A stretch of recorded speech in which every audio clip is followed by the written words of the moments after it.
Good evening and welcome to round 2 of the Simsport Racing International GT4 Championship. Last round out at Hungaroring saw a commanding win by current championship leader Aaron Walker, but all eyes were on the epic battle of the Maseratis between Regan Mitchell and Sam Spenkelink, with Regan snagging a P4 in a photo finish that saw him win by only 2/100ths of a second. Fingers crossed we will be treated to an equally nail-biting race this evening. And tonight we head to Oulton Park, nestled in the picturesque countryside of Cheshire, England. This track is characterised by rapidly changing gradients, blind crests, and several tight corners. It takes bravery and nerves of steel to attack this narrow 2.6-mile circuit flat out. Originally used as a staging camp for the US Army in World War II, the track hosted its first racing event in 1953. After being remodeled by its current owner's Motorsport Vision, it is now a firm fixture on both the British Touring Car and British GT Championship calendars. Joining me as always in the comms box for all the action is my GT4 partner in crime, Ryan Walker. So Ryan, with an epic round of racing last round out, what are you expecting from our drivers tonight? Yeah, I'm expecting more of the same, to be honest. The first round at the Hungaroring 2 weeks ago was an absolute nail-biter, and yeah, the battle, like you say, the battle between the two Maseratis was absolutely fascinating, with it pretty much going down to the end of the race. And I think Oulton Park tonight, it's going to be a close race again. There's not really many passing opportunities. Plus, it's a very tight track, so just trying to go side by side in some parts of the track is going to be difficult. And also another element to add as well, as you can see on the broadcast right now, is rain. The track's wet. Raining. It's it's not totally wet or flooded, but it's still a wet track. So something for these drivers to think about. And also, there's not really many passer opportunities, but the only passer opportunities I can think of is going down to Old Hall Corner, or even possibly heading down to Island Bend. If you can get a run on someone and get the move done, you might be able to pull it off. But I think the best passer opportunities could be headed down to Lord's Corner if you can get a run. But I think Paces is going to be an absolute key around here tonight. Yeah. And, then this wet weather, I mean, obviously this is qualifying. This is potentially going to throw in a little bit of a spanner in the works. I don't know how much of the practice server during the past 2 weeks has been wet. So I don't know how much wet running everybody has had. Certainly the practice server before qualifying was dry, so then this could definitely throw a bit of a cat amongst the pigeons to just kind of spice up then the grid a little bit. But yeah, it's definitely going to make for very, very interesting racing. So we're just coming up into the final 8 minutes of qualifying. The format for tonight a little bit different to our last round out. So qualifying is your standard 20 minutes, but the race is going to be a 50-minute sprint. And because it's a short race, there is no mandatory stops. So for tires or for fuel, refueling is going to be allowed. And there is the 6 tire set limit, which was introduced for this season. But other than that, everything is open for drivers to do what they want. So probably not going to see quite as much pit strategy going on. So thankfully what that means is, hopefully for us, more on-track action of, if somebody needs to make a place, they're going to have to make it on track and at speed. Yeah, absolutely. With a 50-minute sprint race is not really with no pit stops involved either. It's pretty much a sprint from the get-go, and I think you might see some drivers on the first lap maybe being eager to make some moves and gain some track position, because, like I mentioned, Oulton Park not really many passing opportunities. So maybe some drivers will want to try and gain positions on lap 1, and then maybe just try and settle down into a rhythm. But I think with the track being wet as well, there's not. It's not like GT3 cars. There's not much aerodynamic downforce to help you in the wet. So, especially with these GT4 cars, it's all about pretty much man and machinery, and all down to the driver. Yeah, I mean, as you've been talking, we've been on board with Regan Mitchell in that Maserati, and back end just sliding around all over the place, man. And obviously Regan, when we know that he knows that Maserati inside and out, but he's struggling to keep that beast in a straight line. You can see just how much he's fighting the wheel and doing really minor adjustments on the fly, even just going in a straight line. So this is going to be challenging. We've got just about 5.5 minutes left, and looking at the weather forecast, the rain is not going to let up. In fact, it is going to worsen. So more than likely we've seen the best lap times so far, unless somebody's improving from a mistake on a previous lap. So yeah, it's going to be interesting. Going to be very, very interesting then, this race. I can't wait to. I've got a feeling that a lot of the drivers are going to be sitting and thinking, right, what's the weather going to be as soon as the race starts. There's going to be that little bit of anticipation, waiting for cars to snap to the grid, and seeing what the weather is doing and what the forecast is going to be for then the first 30 minutes of the race. So as looking at we're looking at Baz Van Mel's looking at Chris Hill now, and I believe Sam, he's got a very nice and moving tribute on this car. Yeah, so hopefully Tom can give us a nice view of it. There it is. So Chris unfortunately lost his dad towards the tail end of last year, and as a commemorative, Chris is going to be racing with his dad's name on the car, just on the roof there that you can see, which I think is an absolutely beautiful and a great tribute to Bernard Hill. So he's going to be watching over Chris throughout this race. Obviously, the first race of the season that Chris is participating in, he joined me in the behind the cameras last race out. So it's great to see Chris back out on track, and he's definitely jumped in the deep end by having his first race back being a very, very tricky and wet, slippery Oulton Park. Yeah, indeed. Currently down in 22nd, but I think with the track being wet, I think just looking at the cars as well, I think the car to have in this race with the track being wet, I think it could be the Porsche, because of that rear engine as well, and it might help with traction on the exit of some of these corners as well. Yeah, but interestingly, we've got an Audi R8 up front in the hands of one of our newcomers to the championship, Leon Hopp. Did really, really well and last race out, finished P3. And he has been absolutely blistering the practice server midweek.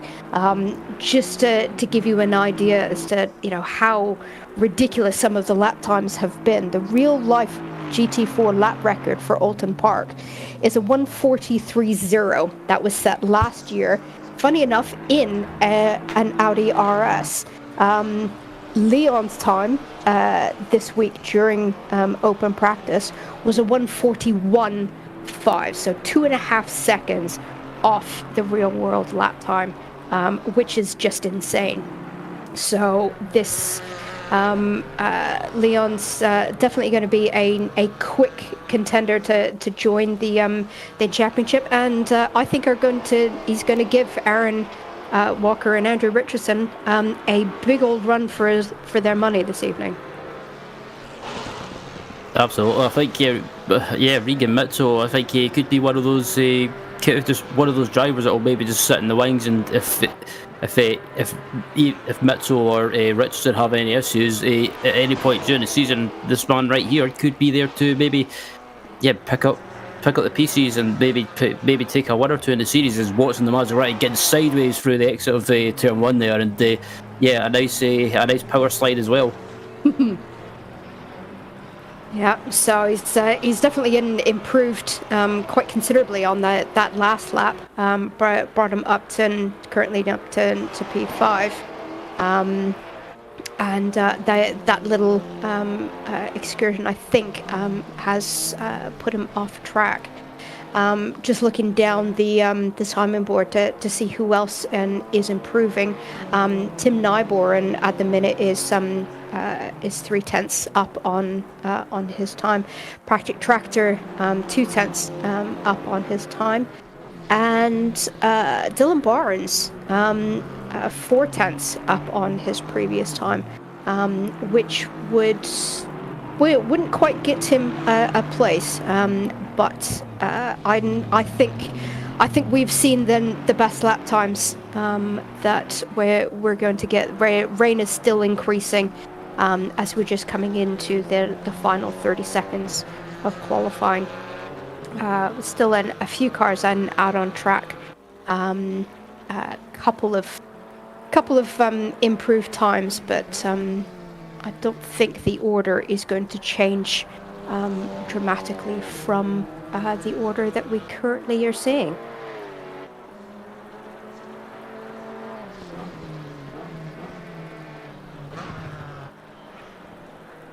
Yep, well, it's a Practic Tractor coming through the last corner, and the car down into the 10th place at the moment, second in class, and coming across the line now. And I wonder if he does improve up into 9th overall.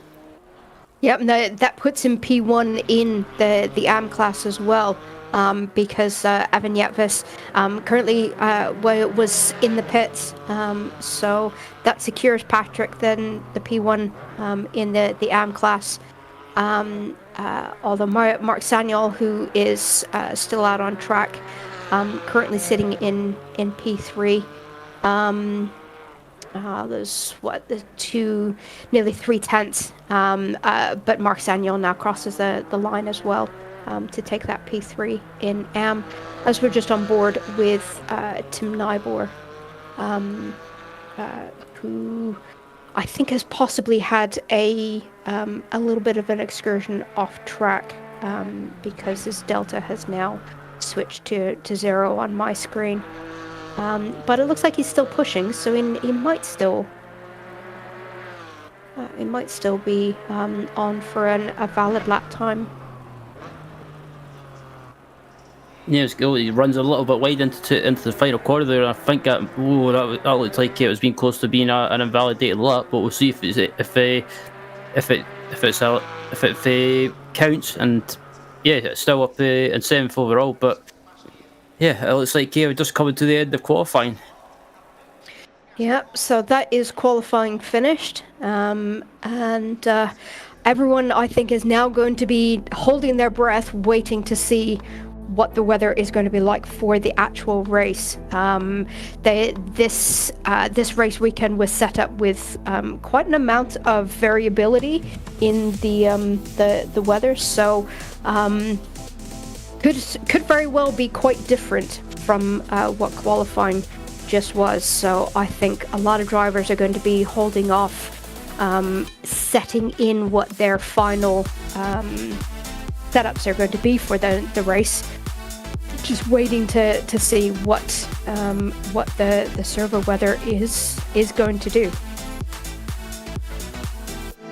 Indeed, just the waiting to move over to the race, and looking at just what's on the screen now. Look at that, the track. Well, I thought the track was flooded there, but yeah, looks like it's a dry track at the moment, but you never know. Looking at the track conditions at the moment, dry track, and it's about 21 degrees Celsius ambient and about 26 degrees track temperature. So not too hot, but not too. Yeah, a bit of it's nice and cool, but it's still warm relatively at the same time. But the tyres, I think, shouldn't take much of a punishment. They shouldn't, although then the one thing that I am noticing is that the track is currently being listed as greasy. So even though it's not raining, there's going to be very little grip while then the track sort of rubbers in. So first couple of laps, people are going to have to be a little bit more cautious. But I don't think it's going to take very long for the track to increase up to optimum. Predicted forecast for the next 30 minutes. Overcast for that entire time, but currently not showing any rain. Now that could change, and could definitely make for some interesting mid-race possible pit decisions if that forecast changes in sort of the next 15-20 minutes.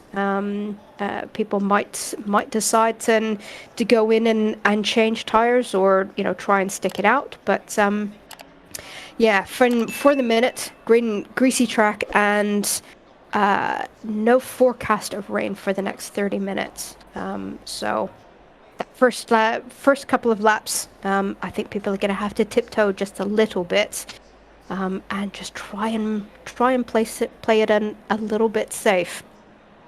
So as we just take a walk down the grid, we've got Leon Hopp in P1, followed by Aaron Walker in that KTM on P2. On row 2, we've got Andrew Richardson alongside Richard Pixley. Then we've got Regan Mitchell alongside Dan Lenson, followed by Tim Nybor and Sander Vale in the Aston Martin. And then we've got Patrick Tractor alongside Evan Yetvis. Nikolai Schroeder lines up alongside Bas van Millis.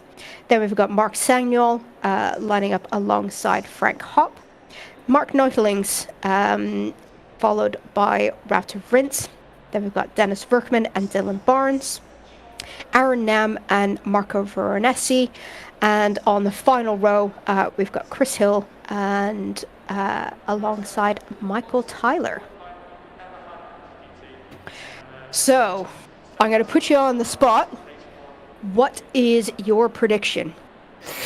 My prediction, I think if I was to come to a winner, it's such a tough one because there's so many good drivers in the field. But Leon Hopp, it's apparently someone that's meant to be really, really quick on ACC, and I think what like you were talking about before we came on air, Sam, I think he could be one to watch, and if he could be one. Could possibly take a podium for us, or if it all goes to plan, it could possibly take the win. But you'll have tough competition from the likes of Andrew Richardson and also Regan Mitchell as well, and also Aaron Walker, and with a greasy track as well. I think, like you say, the drivers are going to have to be very, very careful. And I think most of these drivers, it wouldn't surprise me anyway, will probably start on slick tyres, but with the track still being greasy, they'll have to be very careful, and they do a bit of tiptoeing for probably the first few laps.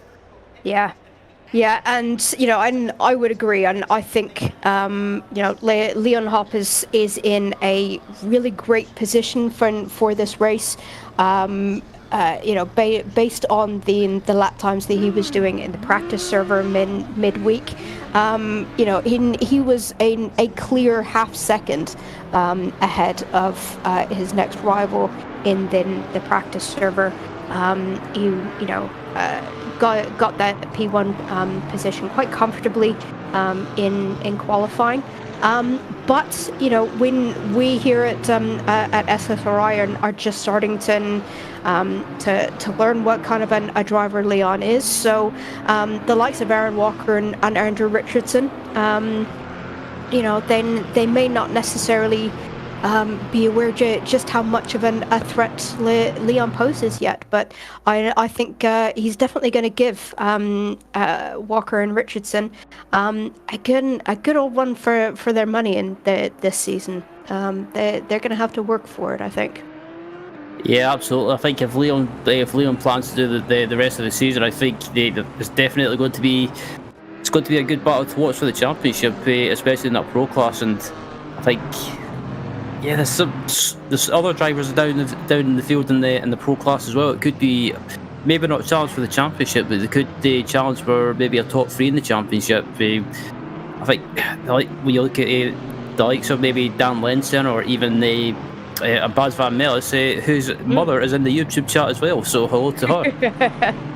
Yeah, I mean, and this is one of the interesting things when you throw in a wet qualifying, kind of out of the blue like that, is that you get a grid that is a little mixed up. I mean, you look down that grid order, and they're towards the back half of the pack, you've got quite a mix of pro and am drivers, all mixed up together. So, and I think then the back end of the grid is going to be interesting for those first few laps. Track already improving. I've just seen the track conditions click over from greasy to fast. So we may even only have possibly 1 or 2 laps before the track goes to optimum. So those drivers who are a little bit out of position due to not performing quite as well in the wet, it's going to be interesting to keep an eye on them to see how they deal with traffic that they would normally not be around. And I'm thinking, particularly the Dennis Workman, Frank Hopp, Varonesi, and as well down in P20. It's going to be interesting to see how those drivers contend with the AM drivers around them, and how well they can get themselves back up then the order to where they're more accustomed to being. As we come up to the line, Ryan, do you want to take the race start this time out? Yep, absolutely. As the cars are underway, and it looks like Liam Hoppe gets a beautiful start off the line and caught Aaron Walker napping there by the looks of it. As just behind, you've got a bit of scrappiness, bit of contact in the background there. That was Richard Pixley going around, I think. I think it was. Oh dear. Oh, this is not the sort of opening that you want to see, but this is what we were talking about. The first couple of laps on a fast track, it's not optimum. You don't have the traction, don't have the tire temperature. So yeah, there's it looks like there's quite a few drivers there that have lost out big time. Just waiting for the timing board to kind of catch up with everything that's just happened. But yeah, Richard Pixley currently showing down in P17. Mark Sanyol, and also I think got caught up in that as well. Regan Mitchell showing as being down in P18 and as well. So yeah, quite a lot to recover from, and I think a lot of those drivers who were involved in that. Now we've got the decision. Do they pit for damage, or do they stick it out? Yeah, that's the thing. With no mandatory pit stop, it's one of those things. What do? You try and stick out and stay out as long as possible, or just try and stay out for the whole of the race? I think it depends how the car feels, how the handling is. But yeah, I think some drivers there in turn one were just a little bit too eager, and they completely forgot that with it being a fast track, especially with qualifying and being in the wet, there's no rubber on the track at all, so there's pretty much no grip, and some drivers just being a little bit too eager there, and they unfortunately there was a bit of argy-bargy going on, and unfortunately as you saw there, Richard Pixley and also Regan Mitchell got caught up as we were about to look at the replay now, and it looks like just watching Pixley, and I'm not sure who else it was. There was a bit of contact there, and Regan Mitchell was just going by, minding his own business, and unfortunately he just got tagged. Yeah. I mean, from that initial replay, I think that's down on Richard Pixley just shutting the door and a little bit too much going into that first corner, just not potentially giving quite enough room to then the car behind. But the majority of the rest of that looks like it was just concertina effect. Cars getting onto what's probably wet grass. It's going to be like an ice rink out on the grass at the minute in slick tires. So that's where we just see the front of Regan Mitchell's car quite a bit of damage on the front of that. Not quite as much as I would have expected from that sort of a crash, but yeah, down in P17, Regan's going to have a lot of work to do to try and make those places up, especially without there being any sort of mandatory pit stops. So aside from people pitting to fix damage, he's going to have to make those places up on track. Yeah, just looking at the rear wing of Regan Mitchell's car as well, I think he might have some slight wing rear wing damage as well. It looks like it's at a bit of a slight angle. Yeah, that is looking a little skewy. So yeah, he's potentially gotten some back end damage as well as front end. The rear bumper didn't look all that scuffed up, but yeah, that car definitely looking a little bit of a handful at the minute. So be interesting to see whether Regan sticks it out or not. He's done a good lap with that damage on already, so he's probably gotten a feel for how then the car is behaving. It's just a question of whether he's willing to live with it for another 45 minutes. Indeed, there's looking at Nikolai Schroeder as well, and also looking at Dan Lenzer, and yeah, it looks like just the field's starting to spread out ever so slightly, but they still got some close battles there as well. And I think at the front, I was about to say at the front of the pack, you've got Evan Taffis as well. So, but this battle for 13th, 12th, and 13th going on. 13th and 14th by the looks of it. So, yeah. Still plenty of close battles, but I think that that incident in turn 1 maybe just caused the field to just be spread out a little bit, with people just having to slow down. Yeah, as we've just seen one of our other newcomers, Nam in the Chevrolet Camaro, just going a little bit wide, and that grass is probably still a bit wet, and unfortunately just slipping off into the grass has cost him a good couple of places, unfortunately. But just looking up at the front, Leon Hopp is just wandering away. He's already got a 2-second gap, 3 laps in.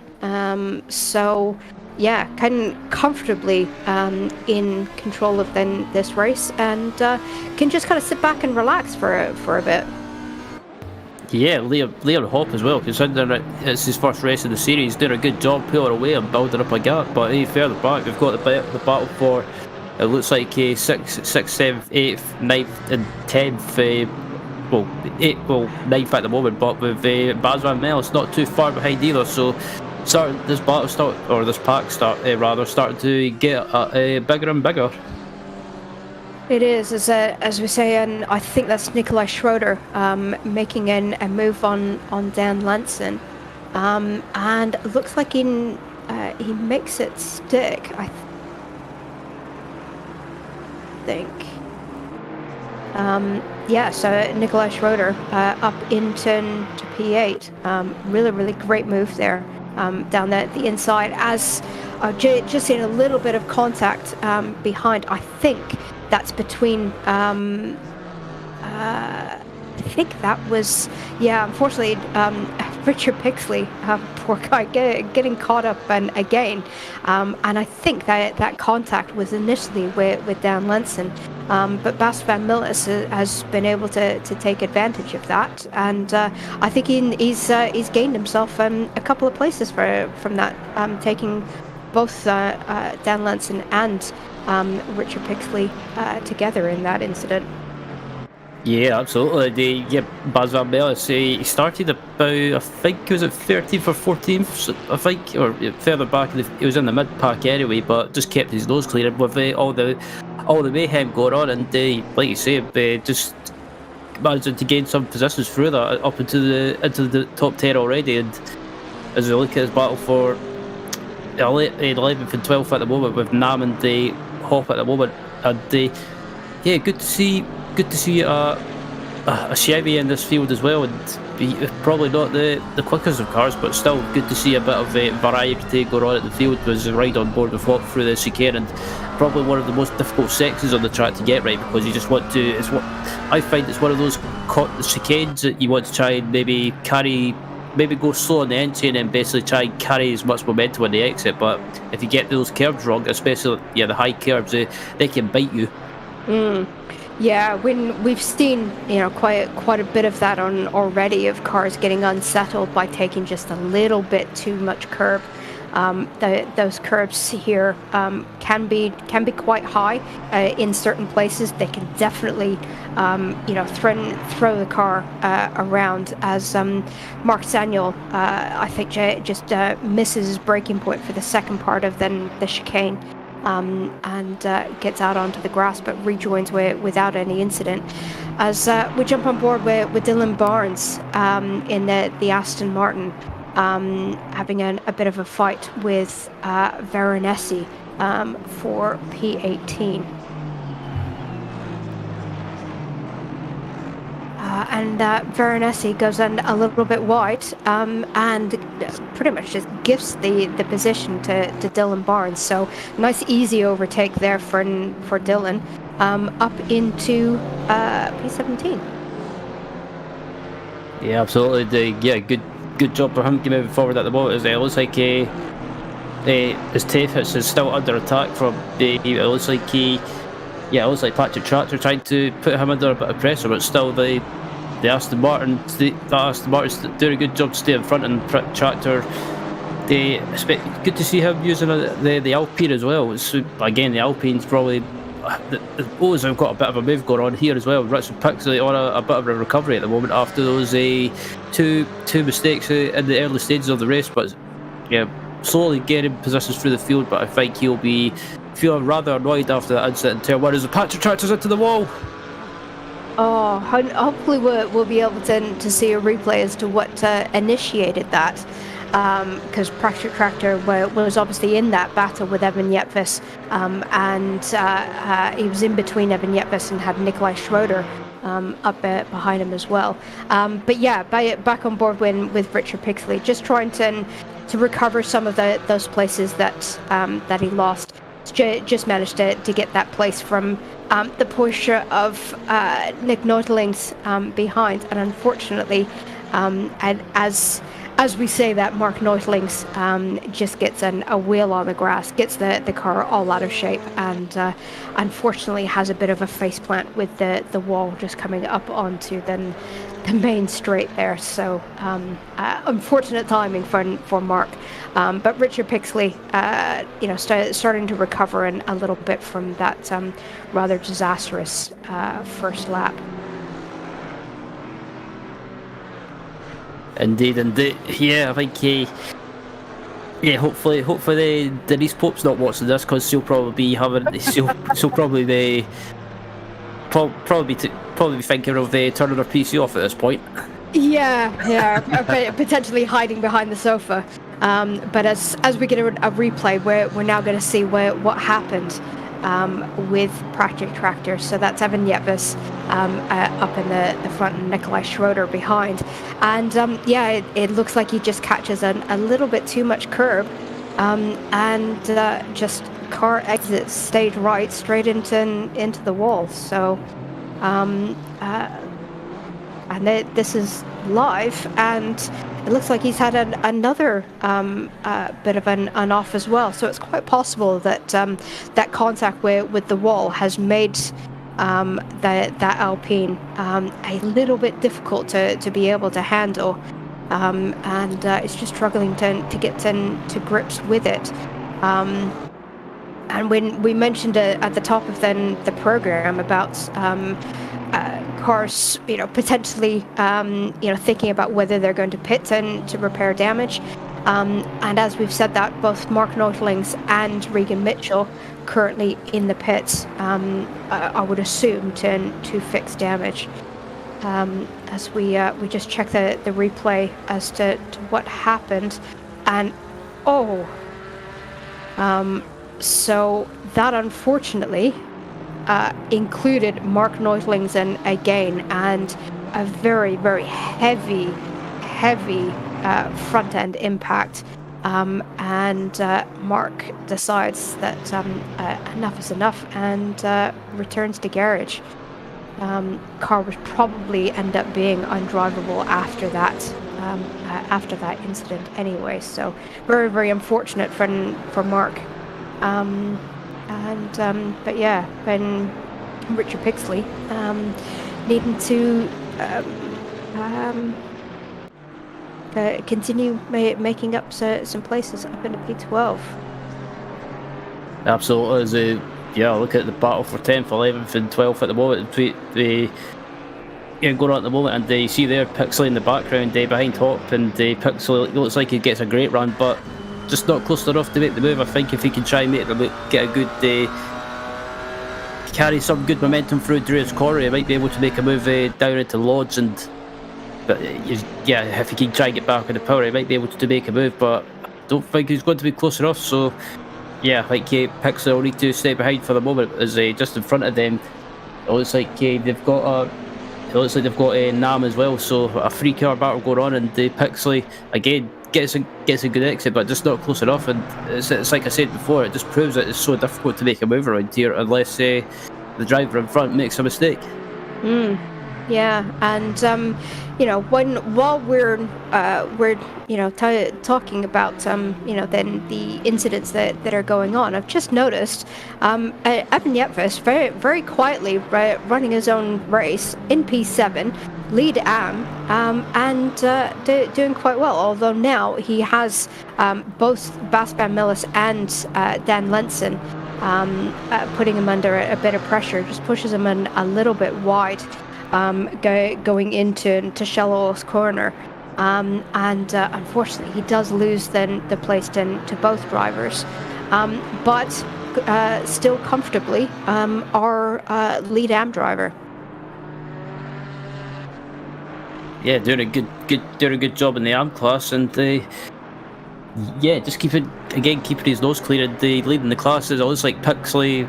Sorry, I was looking at the wrong screen there. Yeah, it looks like Pixley doing a good job getting through the field, and then further up we've got the battle for 7th, 8th and 9th going on at the moment with Mr. Consistency, Bas Van Millis getting through the field and up in 7th place now, so slowly gaining positions as someone kicks up the dirt there at the side of the track.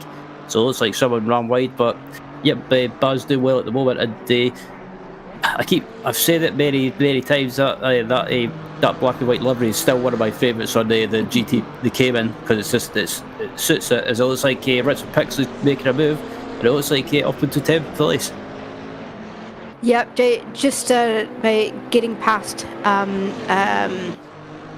Arvin Nam there in the Chevy Camaro. And Aaron, and another one of our newcomers to the championship then this season, but proving to be quite a competent and competitive driver, doing quite well. Currently sitting in P2 in that AM class, so on track for a good healthy haul of points this week. Absolutely. As looking back up at the leader as well, Liam Hopp coming through the chicane now, and look at the gap he's got behind him now to Aaron Walker. He's got about a 4.3 second advantage now, so the German pulling away and doing a good job for his first race in the series. And I think he might even be surprised if he jumps in for an interview. It might be worth talking to him to see what how he thinks the race went, and if he has any plans to go for do the rest of the season. Yeah, I mean, I'm just looking at the lap times.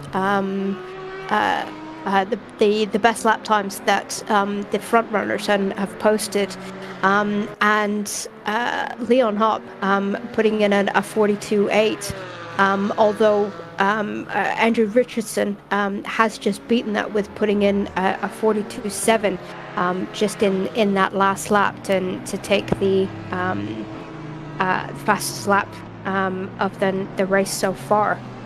But Aaron Walker is definitely dropping some places to some time to Leon. His best lap so far has only been a 43.1, so definitely needs to find some pace somewhere. But Aaron Walker, I think very, very soon might end up being under pressure from Andrew Richardson. That gap between P2 and P3 now down to just 1.2 seconds as we're back on board with Emin Yetfus, our current AM leader, sitting quite comfortably in P9. Yeah, doing a good job, the Wild Fins racing driver, and it's not gone as well for Richard Pixley, but I think as I say that Pixley's into the top 10 now, just one place behind his teammate. So I think if Pixley catches up to Evan, I think he won't. The 74 car won't make a big deal that he'll let his teammate go, because he's got a comfortable margin behind him in class, so not really under attack. And I think as well, Denise Pope, rather. I was about to say Denise Van Hope for some reason, but I know. I'll just leave the booth now for making that mistake. But on a serious note, I think Denise will be happy with the job that the 74 car is doing in class. Yeah. They're doing quite a good showing for Wild Things Racing. I've just noticed we've now just coming up to the 30-minute mark left in the race, and looking up at the forecast, they're not forecasting any rain for the rest of the race. However, track is still only listed as fast, so despite the fact that there hasn't been any more rain, and that track temperature is sitting quite steady at 25, there isn't any more grip coming just yet. So track taking a lot longer than I would have expected to start to rubber in. So still only fast, and it's the reason why I think a lot of drivers still struggling a little bit. But our very own Chris Hill, quietly doing very, very well, brought himself up to P12, currently P2 in the AM running at the minute, because Aaron Nam had a little bit of a sideways moment onto the grass, and lost a couple of positions to both Frank Hopp and Chris Hill. So Chris Hill, doing quite well, currently sitting in P2 in AM. So really good race for him out. First time on track this season. So we'll keep an eye on how he does the rest of the race. Yeah, doing a great job, and the back up at the front, the battle for second and third place starting to get a lot closer to track now. Richardson's definitely closed down on Aaron Walker, and I think I don't know if Aaron Walker's maybe struggling slightly with not much grip on track, because we do know that KTM is probably not the best car to have, but still doing a good job in second. But I think it could be a matter of time before Richardson takes that second place. But the two Wild Thing racing cars on the track, and I think Evan, as I say that, as I predicted, Evan has allowed Pixley through up into ninth place since there's no point making a big fight of it. Plus, their teammates and the 74 car leading the AM class at the moment. Yeah, and potentially if Evan is able to stay on the back bumper of Richard Pixley, they could end up working as a team to try and catch up to Bass, working together and see if they can improve the position for the team standings. Absolutely. As a look at what's in the battle again for second and third place, and Richardson definitely closing right up onto the rear of Aaron Walker now, and as watching from the rear of Walker's car, looking at Richardson, and Richardson going slightly defensive there, and Richardson tried to go up the inside. Can he get the move done? That was a bit. That was a firm defense. that was a very. Well, bit of a, as we like to call it in the UK, a bit of a squeaky bum moment. Yeah. That's Aaron very, very firmly closed the door in Aaron Richardson's face there, but I've got no doubt Andrew Richardson's gonna, collect his thoughts, and going to be back on the back of Aaron very, very quickly. Then these two drivers, they were fighting quite a bit last season. It's quite a bit of fighting between them last race as well. So it's great to see these guys in close proximity on track. They've got a lot of respect for each other. Just really, really great, close wheel-to-wheel, aggressive, clean racing. It's what we love to see. Yep, there's a look at Richardson as well. They hop on the curbs in the chicane and still can't get by Richardson. And yeah, I thought the previous lap in the final corner, I thought it was going to be contact because I don't know if that was a bit of a. Yeah, it was a bit of a. I'm not sure if it was a chop or not from the Walker, but yeah, I have to say that was a bit of elbows out pretty much as they further back. What's in the battle with Baz Van Bellis? Baz Van Bellis under attack from Richard Pixie, and his Pixie going to try and go round the outside. He might have the inside line for the next corner, and he decides to back out of it. But yeah, about 25 minutes, 45 seconds in this race, and I thought for a second there Pixie was going to hold that move on the outside. If he did, that would have been a great move. Really good job from both drivers there, giving each other a respectful amount of space, but still going for the move. So really great racing, especially from Richard Plixley. We know that car is carrying a fair amount of damage. So being able to keep it under control in close proximity to other cars, really good, great driving there from both drivers. As I've just spotted our first drive-through of the evening in the hands of Michael Tyler, and currently sitting in P17.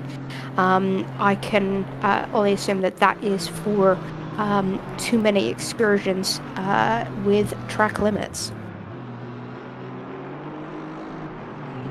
Yeah, I was about to say Oulton Park as well. It's a track that it probably looks like you can't really get any drive-through penalties for track limits, but the exit of turn 1 can be one if you can be a place to get a drive-through penalty for track limits, possibly if you run too wide in the exit, because it does bite. And yeah, it's a bit similar to real life with the MSV tracks as well, that if you run wide in some places, you will get pinged for it.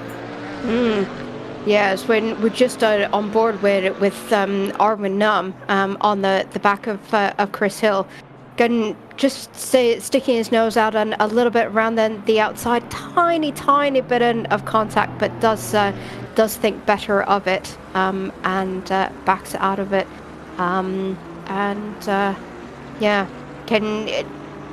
Chris Hill just maintaining that current P2 in class, but great driving from both of them. We're back on board with Bass, and this continuing battle with Bass keeping Richard Pixley behind in P9. So Pixley sticks his nose up and again on the inside, around the outside. He's gonna hang it right around the outside of the corner. Bit of a drag race down, but does eventually make the move stick. Richard Pixley up into P8.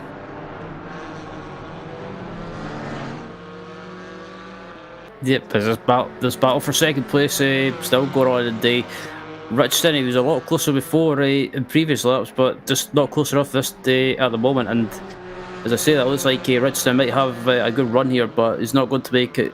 Not going to be close enough to make a move into the final corner. Pulls out to try and distract Aaron Walker, but I think Aaron's wise to that and doesn't let the pressure get to him. And considering the KTM's probably, I wouldn't say weaker car, but probably not the most common car in GT4 racing these days on the ACC platform. He's doing a good job of it, and yeah, say I get Andrew Richardson trying to still get by and just can't do anything at the moment. But further back, Chris Hill second in the arm class. It looks like he's under pressure from another arm competitor. That is a NAM at the moment, and that's Chevy, and just can't get by. But it looks like I thought he was going to go for a move there. That would have been a bit bold and brave, but NAM with Tries for the cutback. What a lovely cutback! That was majestic. That was extremely well done. Brilliant move there from Arwen Nam to put him up to P12 and taking that P2 position away from Chris. Chris still on the AM podium, currently in P3 in class. As we head back up to the front of the grid with Andrew Richardson continuing to keep the pressure on Aaron Walker. Gap currently now about half a second. And you know, when we're just coming up to the 21-minute mark left in the race, I've got a feeling that this battle is going to continue for some laps yet. So as we just come back for a replay of Andrew Richardson, and looks like he's managed to get that P2 position from Aaron. And Aaron making just a little bit of a mistake there, and Andrew Richardson up into P2. So we'll see how much of a gap Andrew can pull on Aaron in the last 20 minutes of the race, or if Aaron can indeed can keep his lap times consistent and try to maintain that gap.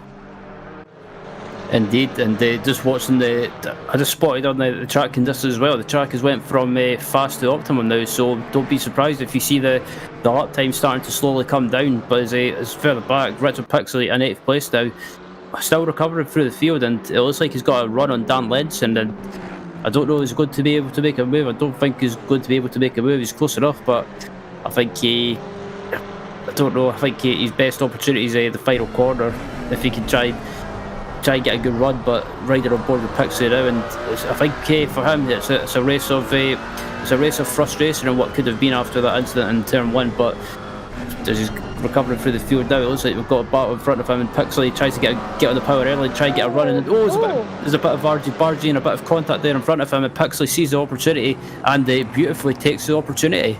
Yeah, you can see Dan Lenson not overly happy with the situation. A little bit of flash of the lights.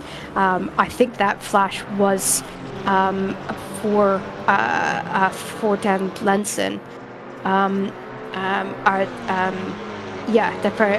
For Dan Lenson. But yeah, Richard Pixley spotting his opportunity, and taking the position as soon as the opportunity presented itself. So being in the right place at the right time. As we're just on board with Frank Hopp, the remainder of our pro drivers that's still mixed in amongst our RMs, and having a bit of contact with the back of Chris Hill. Chris Hill does a brilliant job of keeping that car in the straight and narrow. But who was it that just went for it? But I think that was Tractor just absolutely taking advantage of the situation, just blast past the two of them up into P12. So Patrick Tractor taking all advantage of the situation, and puts himself onto the AM class podium. So definitely a great result there for Patrick. Yeah, Patrick on a bit of recovery drive as well after that incident earlier on, and it doesn't seem to be affecting him too much. Up into 3rd place in class, and they saw the opportunity and they took it, and has still got his battle going on as well. Richard Pixley and Dan Lenson, they rubbing doors, and Still these two got at it, and again a bit of contact, and these two. Oh, is it? Looks like who's that? Nikolai Schroeder trying to come back through the field, and yep, I think Richard Pixley kind of has left himself open, and it looks like Nikolai. Oh, there's a bit of contact. Oh no. I was going to say that it was extremely brave from both drivers to go side by side through the entirety of the chicane, but you know they both did really well. It unfortunately had to come to tears end at some point, but it looks like Richard Pixley's been able to minimize the damage a little bit, and has only lost a couple of places, but Bass doing the right thing, and letting Richard take that position back.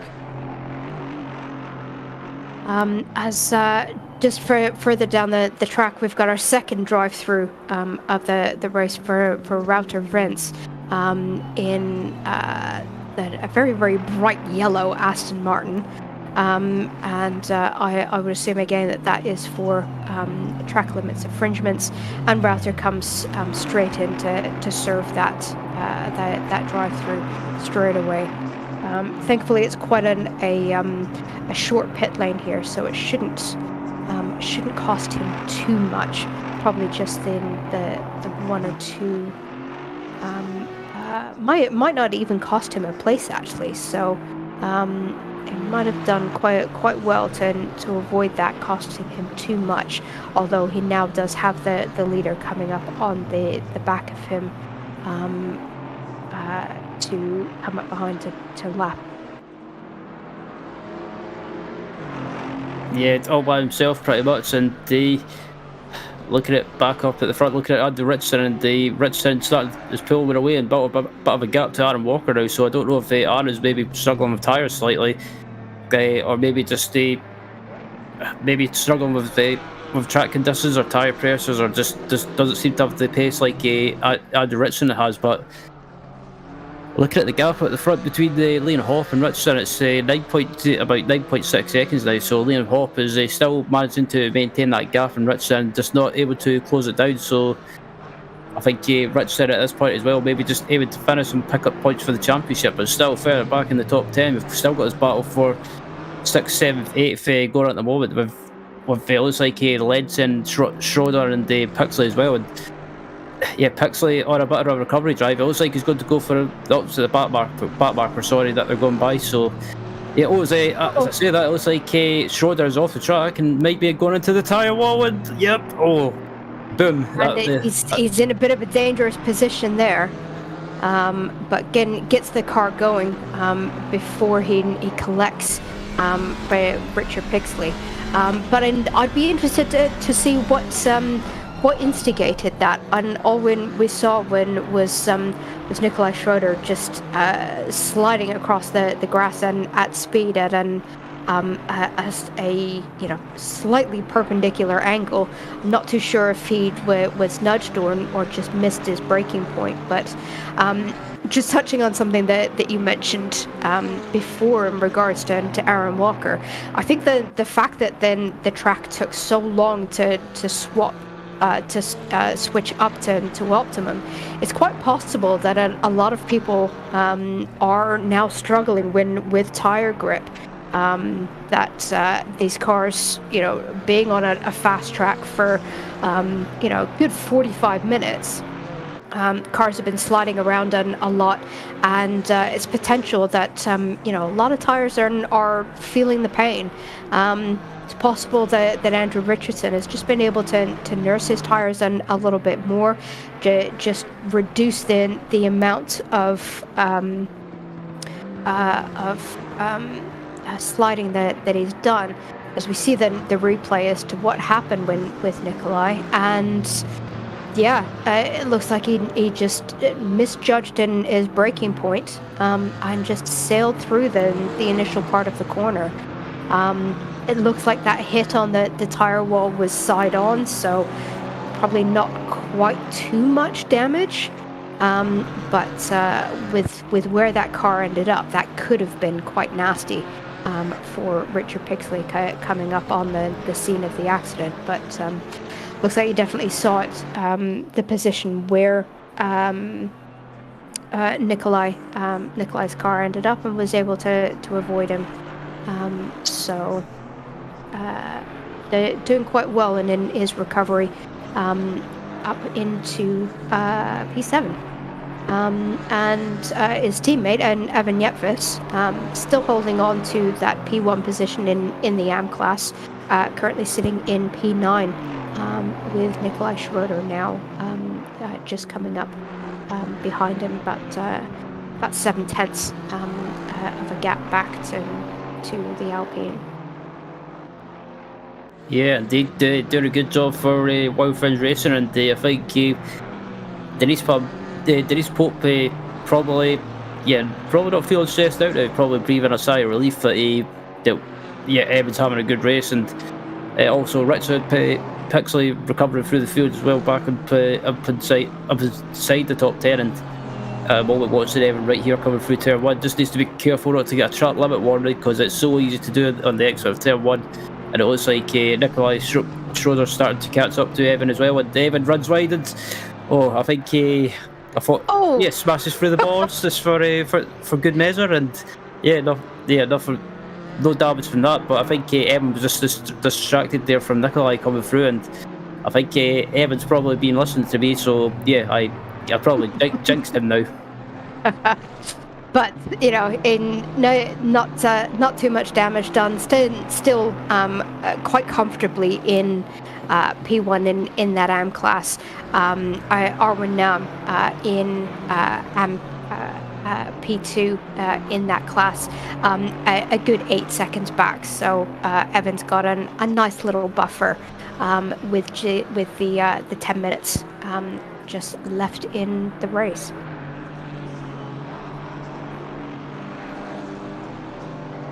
Indeed, look back up to our leader at the front as well, Liam Hopp, and it's pretty much been a masterclass for Liam for his first race in the series, and I think he'll be real happy with this. And I think, again, if he does the rest of the season, he could be one of those people. He could be up there challenging for the championship, pretty much after a couple of races, I think. But I think obviously real life and that comes first, but if he does commit to it, I think he could be one of those people that gives Aaron Walker and Andy Richardson a run for the money. Yeah, I mean, and Leon did race at Hungaroring, and they did relatively well. He managed to get a P3 podium there, so currently sitting P3 in that championship, behind Aaron Walker and Andrew Richardson. This result tonight is definitely going to give him some nice added points. It's going to give him an extra 10 over Richardson. So he's definitely going to take B2 in the championship. Might even manage to get P1 away from Aaron, but I'd have to run the maths. Which, as everybody knows, is not my strong suit and is not recommended for me to attempt to do on the fly in the middle of a race, so I am not even going to try. As I watching Pixley as well, it looks like Pixley's starting to close down on Dan Lenser, and I consider that Richard's been caught up in a couple of incidents. He's still looking at the car. It doesn't seem to have any. Well, from what I can see, no major damage at all. So, amazingly, the car still looks like it's straight, and it's still nothing seems to be affecting it. But I think, Pixley is. I think as well. Maybe look back at the replay. Maybe thought I could have maybe left a little bit more room in turn 1. But turn 1 is such a tight corner. There's not really anything you can do. And also the curbs at the time were probably wet, and that might have just caught some of the drivers behind out. Yeah. As I've just noticed in the YouTube chat, we have been joined by Denise Pope, the owner of Wild Things Racing. Just popping in and saying that great drive from both of the Wild Teams Racing drivers.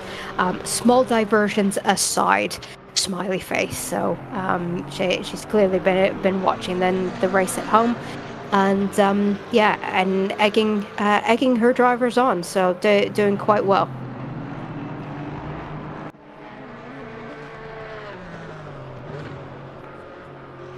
Yep, Watson. Go ahead. As we just jump on board with Chris Hill. As I said, it's been doing quite well for his first race out then this season. Was able to sit in that podium positions for quite a lot of the race, but currently sitting down in P4 in class, P14 and overall. But I'm sure Chris is going to come away with this, quite reassured that he's still got some decent pace, still has some really great racecraft, and it's lovely to see him back out on track, where he belongs, then doing great and keeping us entertained with a bit of power sliding in the chicane as well. Yeah, absolutely, doing a good job, and good to, like you say, good to see Chris out on track. And it looks like Richard Pixley in 7th place has caught up to 6th place Dan Lenser, and as we've got just under 6 minutes left in the race, pretty much I think Richard's realising now's the time to try and make a move, and still just can't get close enough to Dan to make a move. But I think it's going to be a case of Dan making a mistake possibly as they head up through this fast left-hander, which caught out Nikolai Schroeder, and as they come up now, and Pixley closing right up under braking. If he could try and get on the power, try and carry that momentum, he might be able to get close to the chicane and maybe try and carry that momentum through the chicane and see if he can get a run on the Dan, but just not close enough. As it looks like Tim Nyby is in the gravel. Yeah, I've seen that the yellow flag's just after the hairpin, and I'm wondering if this is potentially a technical failure. Because then the car is just sat there in the pits. We can see the wheel just moving a little bit. So I'm not sure if maybe might have had a pedal failure or something like that. Just trying to get things going again. But then looks like he hasn't been able to get the issue sorted, and has returned to garage and has left the service. So it's always really, really unfortunate to see technical issues like that. It's really, really disheartening for the driver because it's completely and totally beyond your control. But these things do happen. When we get technical failures in real life racing, they can happen in sim racing and as well. Yeah, and unfortunate. And hope that it's nothing too serious, and that we will see him back out on track next race. And speaking of next race, we are going to be heading over to sunny Barcelona for round 3 on the 7th of March, and that is going to be for a 70-minute race. Out in the sun in sunny Spain. So make sure to come and join us. If you're watching in YouTube, be sure to subscribe and hit that bell notification so that you get notified when we next go live. Indeed, and this battle between the Lenser and the Pixley still going on as well, as Lenser kicks up a bit of dust, and the Pixley likewise does that as well. And they look at from the back of Dan Lenser's car, it looks like Pixley's got a great run, and again, just this section here, you can't really make a move, and Pixley going to try and do a bit of a cutback, and he's getting close enough, and I think he tries to do a cutback, but Lenser's very wise to that, and just kind of parks it in the middle of the corner and stops Pixley getting a run. And as we've got about 2 minutes 55 left in this race, so about this lap and basically two or three laps remaining in the race, and as it come across the line, Pixley's getting a great run heading up to turn 1, and again just not close enough. Can't really make a move, so Pixley, I think he might be getting a little bit frustrated. Yeah, needs to keep his cool. Then this is the point of the race that you don't want to lose your head and make a mistake. Just seen Tim Nybor has just jumped into the YouTube chat saying that he had a Unreal error, so basically game failure. So the game apparently has crashed on him, which is such a shame. But hopefully nothing too serious, and we should see Tim back out for then the next race.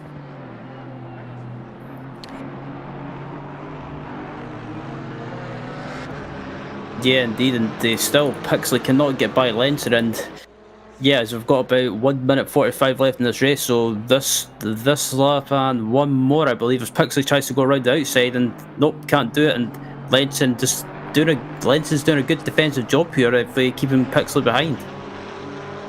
Yeah, keeping it, positioning then that Porsche really well on track. When we've been saying all race how difficult it is to overtake here, Dan Lenson just needs to keep doing what he's doing. When Richards, he's gotten a really good run here, but I don't think it's going to be quite enough. As they do go side by side in a bit of a drag race up to the start-finish line, but Richard Pixley is just going to have to tuck in behind, and just sticks his nose out a little bit for turn one, but not able to make the position stick, and he's just gone for a brilliant move around then the outside of Cascades, and manages to make then the move stick. So Richard Pixley, and brilliant recovery drive back up into P5. So really great drive from Richard Pixley. Great move there, nice clean driving from both drivers involved. Now we need to see whether Pixley can get a little bit of a gap. It looks like this is going to be the last race, so that the timer has just clicked over to 0. So just a couple of corners for Richardson to keep the position. Denise Pope coming in saying, what a move. So really great driving there from Richard Pixley. As we look just a little bit further down the order, and Evan Yepvis on Arvin Nam. I might want to see a replay of that, but it looks like Evan, when it looked like he just turned off of track, and so I'm not too sure what happened there, but Evan unfortunately has lost that P1 AM class position, and Arvin Nam is on his way to take his first AM class victory, as it just comes up to the final corner. And we are going to see a replay to see what happened. Yeah, just watching from the helicopter view, it looks like I don't know if Evan might have just I wouldn't want to call that one. I think it was just both cars are close together under braking, and I don't know if either they got locked up or if Evan might have just moved across slightly. But yeah, I wouldn't want to be the stewards in charge of deciding who's at fault for that. Yeah, I mean, it looked like both of them missed their braking point, because they ended up going down the escape lane for the chicane. So it's quite possible that they were in a bit of contact, and neither of them, as a result, able to make the corner. So yeah, I've got a feeling that that might be looked at by the stewards. We've got some people in YouTube chat saying that it might have been a netcode glitch. So when we'll see what the stewards have to say post race on that. But for the minute, Arvin Nam is going to be coming across the line to take that P1 position in class, with Evan Yetvis in second.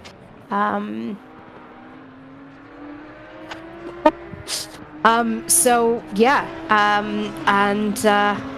of a sudden, it was finished. So Leon Hopp taking that class win in pro, followed by Andrew Richardson and Aaron Walker. And then Arvin Nam takes the victory in the AM class, followed by Evan Yetvis, and great drive from Patrick Tractor to come in P3 for the AM class. So that is round 2 done and dusted. Quite an interesting race. We've had lots of ups and downs. What do you make of that? Yeah, that was a good race. It was really, I really enjoyed watching that, and I think Leon up at the front drove a fantastic race, and there was never really pressured, and kept his cool and managed to build up a commanding gap and hold on to take a well-deserved win. And there was some incidents throughout the race, and especially that 1 and 2 and 1. But I think apart from that, the racing was good. There's lots of highlights on screen, and just watching the cars come up to the line, and I think just watching here, some cars might have just been caught out by the track being maybe greasy or fast at this stage of the race, and as you see there, just mayhem ensued. Yeah, and I think it'd be interesting to see what then the stewards may make of that turn 1 incident. I've got a feeling that then a lot of the contact they're just going to chalk up to racing incidents. Everyone being so close together is not really much anyone can do to avoid the contact. Just be interesting to see what they make of that very first initial contact with Richard Pixley and I can't remember who was behind him now and at the time. And I think if I were a steward, when it's that inciting contact that I'd be looking at, but a greasy track, just coming off of a wet qualifying. Haven't driven in the dry in just about 30 minutes. So changeable conditions. It is it's a challenging start to any race. But definitely made for some interesting racing fun for us in the commentary box. We just looking at who is waiting in the interview room, and we do have a full house, so I'm going to bring in our pro class podiums for everyone to have a chat. So Leon Hopp, let's start with you. Evening, Leon. So our first opportunity having a chance then to speak with you. First of all, welcome to SSRI. How was tonight's race for you? The race was quite nice, especially the qualifying. I hope for something like rain. It's just what I like more. And then in the race, I thought I would struggle a little bit more because I thought the track was at the beginning on greasy, so I bumped up my pressures a little bit extreme, so I ended up driving with 28.4. Oh no! But it's actually kinda nice, cause I could always clip the chicane, and even when there was pressure loss, I didn't really need to care, cause I was still at 27 point something. Oh, brilliant! Otherwise, I already told the other two. At the last 15 minutes, I realized I did a little bit bad with the fuel calculation. So, last 15 minutes was for me a lot of lift and coasting and short shifting. Right. Okay. So then it was good that you had built, quite a bit of a buffer to allow for that. Excellent. So when we were discussing this in our first race out 2 weeks ago at Brands Hatch. What's your background in sim racing, and how long have you been racing for? So currently, I'm coming from, and I realized that after the first race, from Gridfinder. I'm a driver from them. And I saw afterwards that you guys are Gridfinder partners, was it, I think. But otherwise, sim racing, doing it now since 8 years, probably 9. Okay. So quite a long time. Yeah. No, the experience then definitely shows. And you've given us some great racing on track. But enjoyed watching you last round out. Then this round, you just kind of had the race all to yourself. So nice easy race for you out tonight. How are you looking forward to our next race out at Barcelona? Is that a track that you enjoy racing at? I actually haven't driven it, I think, ever in a GT4, but I do know that I love the track in a GT3, one of my favorite tracks, so I hope it will be also as much likable, if not more, in a GT4. Excellent. Well, thank you very much for coming and having a chat with us, Leon, and great to see you racing with us, and we look forward to seeing you in a couple of weeks' time at Barcelona. So yeah, thank you very much. Absolutely, thanks. Okay. Andrew Richardson, P2 this evening. How was then the race from your point of view? Good evening. The whole qualifying race was just a bit frustrating for me this evening. If we start with quali, I just didn't put a lap together. I could have been close to pole, maybe just nicked it, but didn't do a good lap, ended up P3, and then first corner I got squeezed onto the inside curb, which gave me a big kick of oversteer. Had to run wide and then rejoined, I don't know, P6 or 7 or something. Had to battle back from there. So by the time I'd got through to P3, two guys in front had a decent gap, so I had no chance of catching Leon. I was hoping those two would fight, but unfortunately not for me. So had you managed to do any wet practice during the week, or was the wet conditions a little bit of a surprise for you? I wouldn't say it was a surprise, because I saw the practice server was wet quite a lot, but I practiced like 2 laps in the wet, so I didn't even know my pressures. First run I only did I think 1 lap because there were 33 psi, so I just okay. I spent the last run I got the pressures right, but then skill issue came into effect and didn't improve. So when we were watching your battle with Aaron Walker towards then the latter stages of the race, do you think it was a case that you took care of your tires a little bit better, or just was in the right place at the right time? I think overall I may have had a couple of temps on Aaron sort of in the race pace. The Cayman's quite good at looking after his tyres.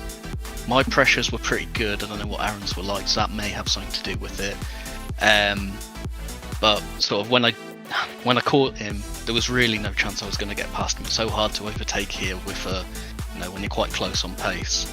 And when I got past the hairpin at Shell, I felt like Aaron let me through. It didn't seem like a mistake. I feel like he let me through, and he said afterwards that he was just looking after his race. So it was happy with P2 in the end, but still frustrated. Yeah. So it definitely looks like you've got a bit of contention for the championship then this season. You looking forward to then the closer competition? Oh, absolutely. I was thinking just after the race, it's definitely a 3-car championship. Judging by Aaron and Leon have both had a win and a third, that means they're P1 and 2 and I'm P3. So no, I'm much looking forward to it. As much as it's always nice to win by a big margin, the races aren't very interesting. So I much prefer having a battle. I just wish I was P1 last time this time rather than P2, but that's how it goes. It is how it goes, but definitely makes it interesting for us to watch. So thank you for joining us this evening and coming and having a chat. And we look forward to seeing you out in Barcelona in 2 weeks' time. No problem at all. Glad you Great. enjoyed it. Thank you. All right, thanks, Andrew. So, Aaron, we might as well touch on that battle with Andrew Richardson from your point of view. What was your vantage point of that battle? Did you let Andrew through, or was it a mistake? Was it tires? Give us a scoop. Evening, Sam. It wasn't a mistake. I did let Andrew by. I think, to be honest, he would have got me anyway. I had terrible pressure on the left-hand side. I'd had several losses of pressure, and it was around, I don't know, half race distance that I had my third track cut, and I knew then I wasn't going to keep him behind because I had to lift off the gas just a little bit more, and the gap behind Andrew was quite substantial. So I just thought, rather than get a drive through, drop to fourth, maybe fifth. Yeah. I'll just take the third and see what I can do in the next races. But Andrew was very quick. Whether he could have got by, it's a difficult track to overtake on. He had a couple of goes. I reckon. I mean, the first go he had, if he'd have kept his foot in, he probably could have taken that position, but he didn't. Thank you, Andrew. No problem. Everyone gets one. Yeah. It was a good race, though. I mean, to be fair, before quali, if you'd have asked me, will I take third? 100%. The fact that it was raining in quali, the KTM's quite good in the rain, and I do enjoy the rain. I was hoping to get pole, but I just couldn't put a lap together, much like Andrew. But it was good. I would have liked some rain in the race. That would have helped. But no, like I say, happy with third. Yeah, so it's then definitely sounds like you're playing then the long game and a bit. And so are you looking forward to potentially a 3-horse race for the championship this season? Yeah, definitely. It's going to be interesting. Not looking forward to the next race in the KTM because you just never know. I've never raced Barcelona in the KTM. I don't know how it stands power-wise. Sometimes it can be very good in a straight line, like at Monza. But other times it's terrible in a straight line, like Silverstone. So you just never know. I mean, it's quite a long straight, isn't it, at Barcelona? So we'll soon find out. Yeah. Excellent. So when were you able to put in a decent amount of wet practice during the week, or like Andrew, you just do the odd lap here and there to get some pressures and then winged it in the wet qualifying? Yeah, I winged it. I did some wet practice. I don't know, this evening for the first time. Maybe more than Andrew did, because he said he only did 2 laps. So I think I did a few more than that. But yeah, I didn't do a great deal. Well, that definitely shows that the caliber of driving that you guys can do. If you can just walk onto a track with only a couple of laps of wet practice and able to put in the lap times that you do, it's absolutely fantastic to watch. So thank you very much for joining us and coming and having a chat. And we look forward to seeing how the KTM fares around Barcelona in 2 weeks' time. Thanks, guys. See you in 2 weeks. Excellent. Thank you.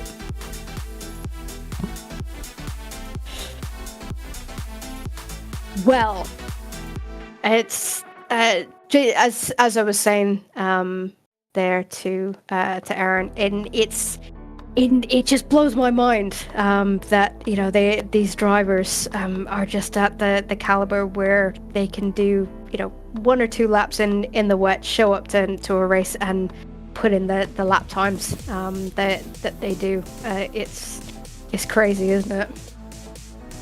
Yeah, that's unbelievable. And hearing about him only doing a few laps in the a few laps in the wet. It's unbelievable still to be quick with that KTM, but still, I think it just proves that Aaron's probably is one of the quickest drivers in the series, and it's good, super talented, and just looking ahead to Barcelona as well. I think it could be a free horse fight for the win, because Barcelona is one of those tracks, like Aaron said, that it's not the quickest of cars, but I think it could be just. Yeah, maybe that's not always a bad thing. It could be right up there, but the Porsche as well, with not the quickest car, but it can be a good car in the tyres. I think it's going to be a good race, and can Liam Hawke take another one? That question remains to be answered. Yeah, I mean, but Barcelona, it's such a great circuit. It's got, pretty much everything that you would want out of a circuit. Long straights, technical, twisty bits, difficult chicane, and difficult pit lane entry, especially with there being mandatory pit stops next race out. So, and plenty of opportunities for overtaking. So, I think it's going to be a really, really interesting race. It sounds like quite a number of our front runners have not raced GT4s and around Barcelona, so it's going to be fascinating to see how everybody does, and how then how much entertainment we're going to get out of the next round out. So as I've been saying, next round out is Barcelona. March 7th. In between that, there is plenty of other racing. We have our GT3 championship next week at Nürburgring, and we also have Porsche Cup on Thursday, and there's another championship I'm missing. What am I missing, Ryan?